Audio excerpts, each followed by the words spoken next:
बार फिर से एक एक करके सभी खास मेहमानों का रुख करेंगे और आप चूंकि सबसे पहले इस वक्त रुख करते हैं डॉक्टर पवन, आप ही का मैं रुख करना चाहूंगी। क्या ऐसा तो नहीं लग रहा ना कि भाजपा के चक्रव्यूह में सिर्फ ये विपक्ष फंसता जा रहा है? डॉक्टर पवन। आकांक्षा जी, जिन्होंने सेकुलरिज्म के नाम पर आकांक्षा जी, हाँ,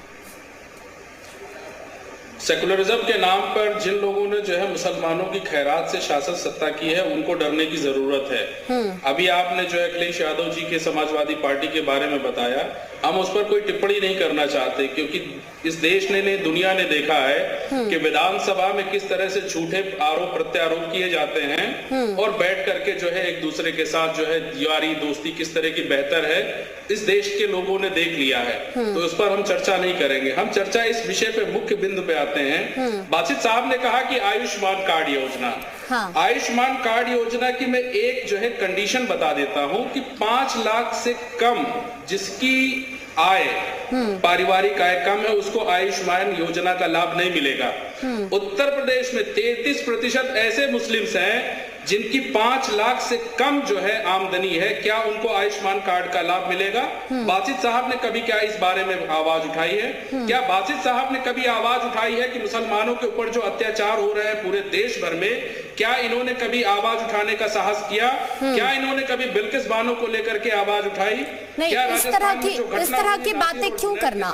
मुसलमानों पर किस तरह के अत्याचार का आप जिक्र करें? हाँ, किस तरह के अत्याचार हो रहे हैं मुसलमानों पर?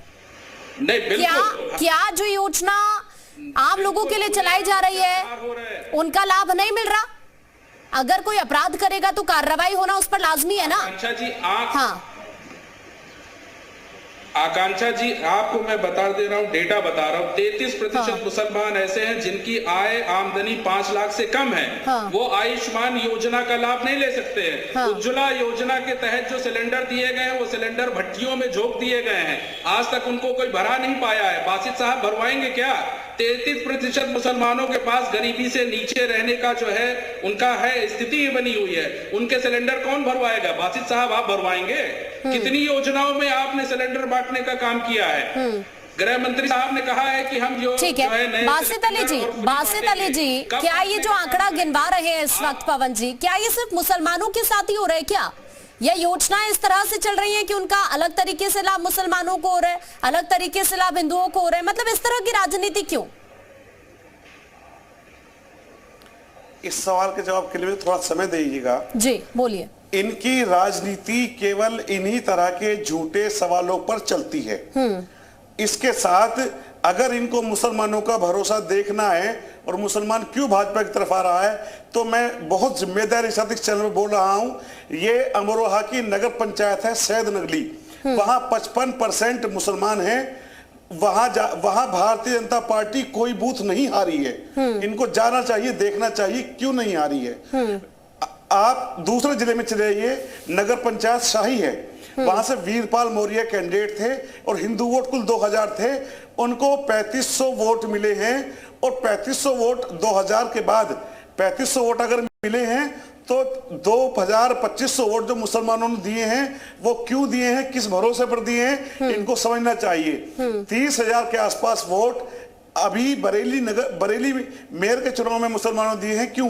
अभी हमारे जो कैंडिडेट नगर पंचायतों के, नगर पालिकाओं के हारे हैं। अगर मैं अफजलगढ़ की बात करूं तो 500 वोट से हारे हैं। मैं अगर बात करूं रामपुर की, हम 2 नंबर पर रहे हैं। ठीक है। इसी तरह बहुत सारे जिले, सैद नगली नहीं, अमरोहा की भी मैं बात करूं, अमरोहा नगर पालिका की पवन जी, तो वहां पर भी जो मुस्लिम वोटर्स हैं वो तारीफ करते हुए नजर आ रहे थे। इससे पहले जो बीजेपी के वहां पर नगर पालिका अध्यक्ष थी उनकी, और अभी भी आप देखिए वहां से तस्वीर क्या नजर आई है।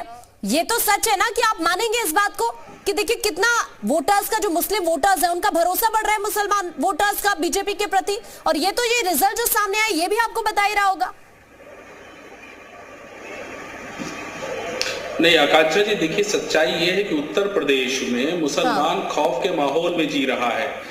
अभी बासित साहब, आप अपने क्षेत्र में घूम करके देखिए कि मुसलमान किस तरह से भय के और खौफ के माहौल में जी रहा है। और ये खौफ का माहौल बासित अली साहब जैसे मुसलमानों ने बनाया है इस उत्तर प्रदेश में। मैं बार बार साफ साफ कह रहा हूं, आप अकबर के दरबार की तरह व्यक्ति हैं, आप इस बात को समझिए। आप मुसलमानों का भारतीय जनता पार्टी किस तरह से आप कैसी बातें कर रहे हैं, मतलब इस तरह की बयानबाजी क्यों, इस तरह का नैरेटिव आप क्यों सेट कर रहे हैं? जहां पर कर्नाटक में, जब कर्नाटक में आरक्षण छीना जाता तो इनकी आवाज नहीं निकलती है। जब तेलंगाना में आरक्षण छीनने की बात कही जाती तो आवाज नहीं निकलती है। कितने मेयर प्रत्याशी हैं आप मुझे बताइए मुसलमान? शून्य है।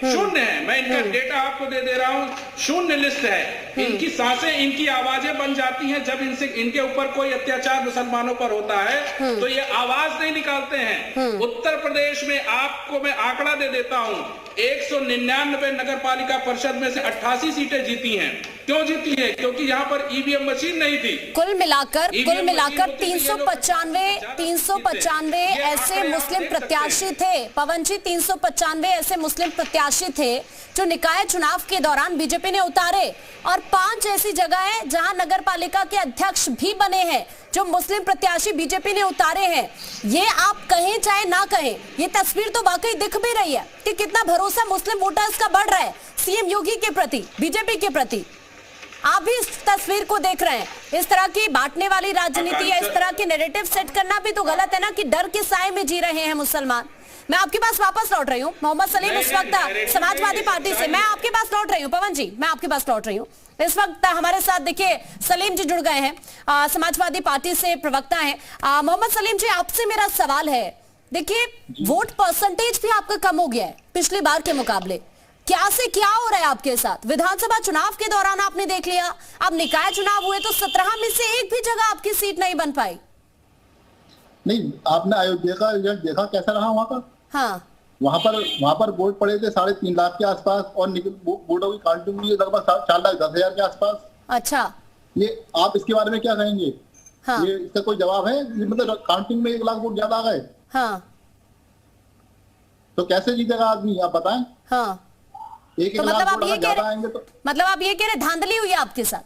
जी बिल्कुल धांधली हुई है, हमारे अध्यक्ष जी ने भी कहा है धांधली हुई है। अच्छा, तो इसी वजह से 17 की 17 सीट्स आपके हाथ से निकल गई। 1 लाख वोट अगर ज्यादा निकलते हैं किसी भी इलेक्शन में तो वो बहुत मायने रखते हैं। हाँ, बासित अली जी जल्दी से जवाब दे दीजिए, क्यों हो रहे ये सब? कह रहे हैं देखिए वहां पर करीब 3 से 3.5 लाख वोटर्स से 1 लाख वोट एक्स्ट्रा निकल रही है। अयोध्या की बात कर रहे हैं, गोरखपुर में भी इसी तरह से प्रत्याशी वहां पर नाराज आए। इसका जवाब है क्या? देखिए 2 चीजें समझने की हैं। इनके अब तक जितने गठबंधन हुए हैं वो हवा हवाई हुए हैं, इनके आरोप भी हवा हवाई होते हैं। अगर 1 वोट का भी अंतर आ जाता है तो चुनाव निरस्त हो जाता है। ये 1 लाख का आरोप लगा रहे हैं कि इसको साबित कर पाएंगे? ये साबित नहीं कर पाएंगे, ये केवल और केवल फर्जी बातें करने का ठेका। और दूसरी बता दूं, सपा बसपा कांग्रेस चुनाव हार जाते हैं तो इनके तकियों के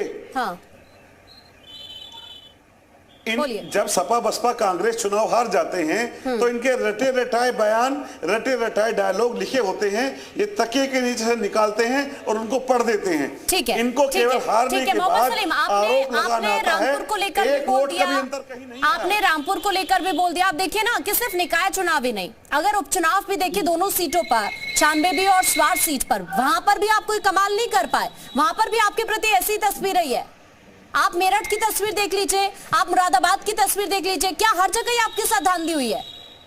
नहीं, मुरादाबाद की बात तो नहीं कह रहा हूँ ना, मैं तो इसकी अयोध्या की बात कर रहा हूँ। हाँ, वहाँ पे धांधलीबाजी नहीं हुई। अभी बासित अली जी कह रहे थे, प्रूफ कर पाएंगे आप इस बात को, धांधली हुई है आपके साथ?